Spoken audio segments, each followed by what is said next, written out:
You're gonna make it. Everything you keep doing, everything you have written, everything you imagine, and every prayer prayed, it's yours.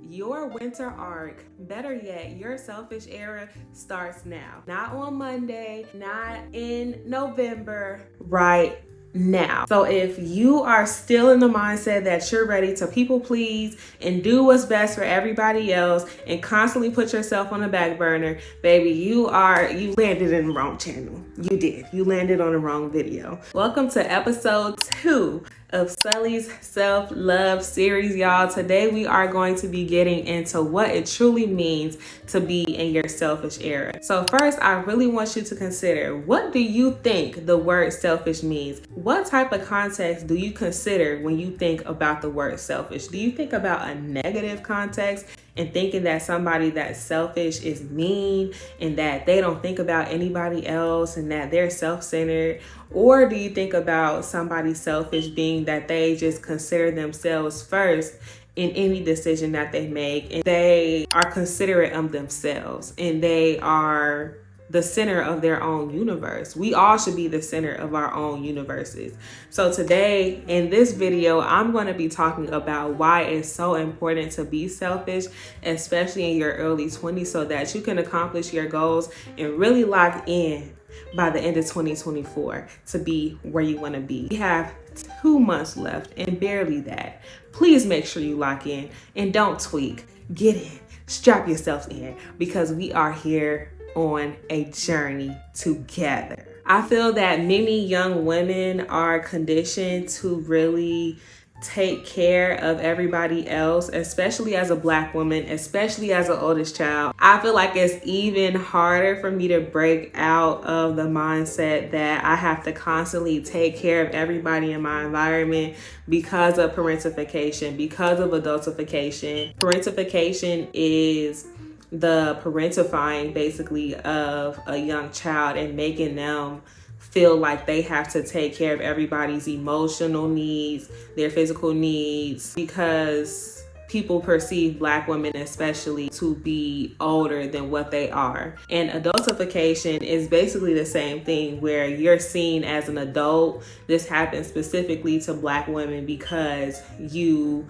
may present as older, or people just treat Black girls as if they're not girls. They treat them as if they're women. You know, I just carry a lot of that with me, and I know a lot of you guys do too, because as adults, when you're adultified as a child, you're automatically assumed to be the caretaker and to be more knowledgeable and more wise than what you are in essence. So coming from that background, it's even harder for me to really break out of that cycle of thinking that I have to constantly cater to everybody else and bend over backwards and just do everything for everybody and just not even think about myself. It's not cute to not take care of yourself. We're leaving that idea in the past. I know that it feels extremely guilty if you are trying to break out of this cycle of thinking. I know that because I still have my moments where I feel guilty. I'm not talking at y'all. I'm really talking to myself, because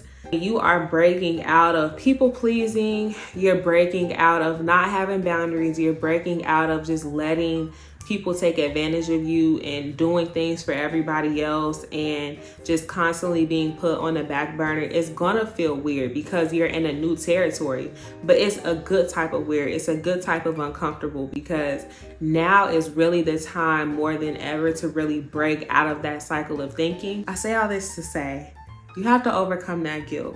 I know it's hard, but you will thank yourself from the future you, because you made decisions that were best for you. That way you don't have the room or energy to blame anybody else if things didn't turn out the way that you wanted them to turn out in your life, because you made decisions for you. So you don't have the room to blame anybody else. It's lessening that window for you to blame other people, because you have to realize that you are in control of your own life. Nobody else is making your decisions for you. Nobody's going to lose the weight for you. Nobody's going to study for your test for you. Nobody's going to tell you to go back to school for you. Nobody's going to eat healthy for you. Nobody's going to meal prep for you. Nobody's going to drink your water for you. You have to do that for yourself. Nobody's coming to save you.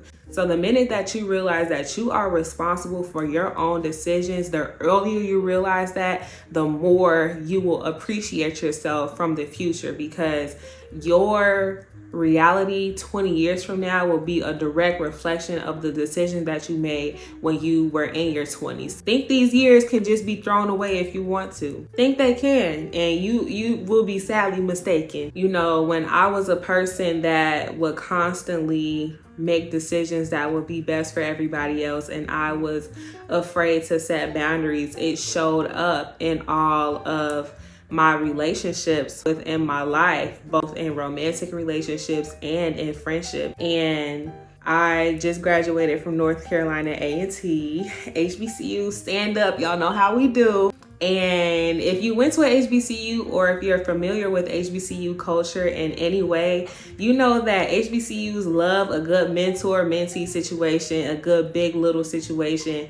Anything where people are being mentored and it's a community feel, we just love that, right? Nothing wrong with that. But I fell into that role very, very easily. I was like 100 people's mentors on campus because I naturally had that big sister energy, right? Like I said, I'm an oldest child, I'm the big sister, and I was just so used to constantly overextending myself and taking care of everybody in my environment that I just naturally fell into that role on campus, right? And again, it's nothing wrong with mentoring people and being there for them, but I noticed in a lot of my relationships and my friendships, I was taking care of those people and I was showing up for them so much because, again, I'm this big sister. I have the car, you don't. Let me take you to the store. Let me do this. Let me do that. I'm driving across town doing things for people and it wasn't reciprocated, right? So, one of my friendships in particular, I was really good friends with them. Our mentor and mentee relationship turned into a friendship, and you know, I was there for them, they were there for me. But again, there's still that underlying dynamic of me caretaking, you know, like taking them under my wing. And so it would be small things that I felt like they expected me to do. I would go to the store and I would just always naturally ask them like, hey, do you need me to take you to the store? Blah, blah. And it would get to a point where when I wouldn't ask them, keep in mind, I'm a sophomore and they're a freshman for added context.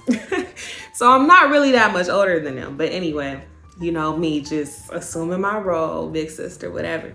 So it got to a point where they would get upset when I wouldn't take them to the store or I wouldn't take them to different places. Time passes and this summer comes around. I just graduated and I went to Columbia for a grad trip. This person wasn't on that trip, but they lived in a city that one of my layover flights was in. So, you know, I'm thinking as friends, right? Especially considering all the times that I had showed up for them in the friendship, in the mentor-mentee relationship, whatever, that I would be able to stay with them overnight because I don't want to stay in an airport overnight. I don't want to have to book a hotel. You live 15 minutes from the airport because I had their location at the time. Let me stay with you. I called them the night before. I'm like, hey, I have this layover flight in your city. Can you pick me up from the airport and I'll stay overnight? You don't have to take me to the airport in the morning. I know that you have things to do. I just need a place to lay my head. I don't want to stay in an airport overnight. I'm a young lady. They say, okay. They text me a couple hours later saying that they aren't able to pick me up from the airport because they have an internship the next morning. They need to get their sleep. My flight got in at 10 at night. And I don't know. I just feel like if they wanted to show up for me, they would have. And I didn't appreciate that. Basically, I ended up getting kicked out the airport because they didn't allow people to stay overnight. I had a whole breakdown in the airport because I just couldn't wrap my head around the fact that my so-called friend and this person that I felt like I had bent over so backwards for could not even do something as simple as pick me up from the airport that they're 15 minutes away from. That situation in general just made me consider the fact that you bending over backwards for people does not guarantee that they will show up for you. Like, I'm constantly bending over and overextending myself for people, thinking that that's going to guarantee that they show up for me. It helps, but also that person has to want to show up. So that's why it's extremely important to, yes, show up for the people who show up for you and be a good friend, be a good family member. Definitely not discouraging that. But also, if something is inconveniencing you and you feel like you're constantly pouring into something that doesn't pour into you and doesn't reciprocate, it's okay to walk away sometimes. It's okay to say, no, I'm not going to do that this time. That's going to inconvenience me. I'm sorry, I can't do that today. You know what I'm saying? It's okay to say no and offer another option that is more feasible for you. I think that a lot of times to be liked, we think that we have to just sit and just accommodate everybody and please and reach out. And there's no way to constantly always satisfy everybody. Somebody is always going to be unsatisfied. I know it's very daunting, especially because we're all human at the end of the day. We want to be liked. We want to be in group. We want to have this sense of belonging, and that's natural. But you have to fight the urge to constantly cater and fawn to everybody in your environment for the sake of being liked, because you're so used to it. This is the pattern that you're going to follow for the rest of your life. I'm actively working against that. And like I said, even though it feels like a lot of work right now, it's going to get easier and easier because I'm increasingly able to not do things that inconvenience me or not do things that put the other person right here and I'm right here, because I'm constantly pouring into you and you know, it's depleting me and my cup is empty and you sitting up here riding a wave because your cup just full. Like, I'm sorry, I can't do that anymore. I'm so sorry. I'm not able to do it. I don't have the capacity. I don't. The way that you carry yourself and the way that you interact with the world and your inner harmony within your spirit will transfer to the outside world. So if you aren't taking care of you, people can see that you don't take care of yourself. It's like, okay, why would I even take her seriously? Like, she just showing up any kind of way. You know what I'm saying? Like, you have to really make decisions that are best for you, whether that be eating healthy, going to the gym, reading at night, turning your phone off 1 hour before bed, making sure you read your word every day. That's a big one. Praying, doing things that are good for you, doing your skincare routine, making sure you have proper hygiene. All of those things go into really being the best version of yourself and showing up for you. Prime example here. Y'all know I went to North Carolina A&T. As I've said, I say this in every video. I'm so proud of my school, y'all. But anyway, yes, like I said, went to A&T. Y'all know that all the HBCUs have homecoming around this time. It's mid-October. And I will not be at homecoming this year. For me, my personal priorities right now are financial wellness. I did not have the finances for it this time around. I have a job, not the best paying job in the world. I'm managing my finances and I'm saving, I'm investing. I have bigger priorities than to be in Greensboro every month. So I decided to make the decision that was best for me, regardless of 20 people texting my phone asking me, are you gonna be at GHO? Low key, I'm not the strongest person in the world. I am kind of sad about it. I am like, dang girl, this better pay off, because yeah, not going to GHO is a little crazy. But at the same time, it's not, because I made the decision, I'm standing on it, and me having my financial priorities is so big, especially at my age, because if I start at 22 doing what everybody else is doing and trying to keep up with the Joneses and just following the crowd, then I'll be doing that for the rest of my life. So it's very important for me at this stage of my life to be an individual and to really stand on business and do what's best for me. And I did delete Instagram for the week, but that is besides the point. That's all just an example of just doing what's best for me and just being in my selfish era, like thinking about me and taking that luxury as a 22-year-old girl. You should be so consumed with yourself and so busy taking care of yourself and having your hobbies and working for the life that you want that you don't even have time to think about what everybody else thinks about you. You should have such a consistent relationship with God and be so rooted in His word and what He wants for you that you don't even have time to think about what the world thinks about you and if they approve and if they think that you are special. Like, no, I know that I'm walking in my purpose and it's all going to make sense later. So I don't have time to really sit and worry about what y'all have going on because I'm focused on my relationship with God. I'm focused on my relationship with myself. I'm focused on my finances. I'm focused on just developing and using these last few months of the year to really show up and be the best version of myself. So I don't have time to worry about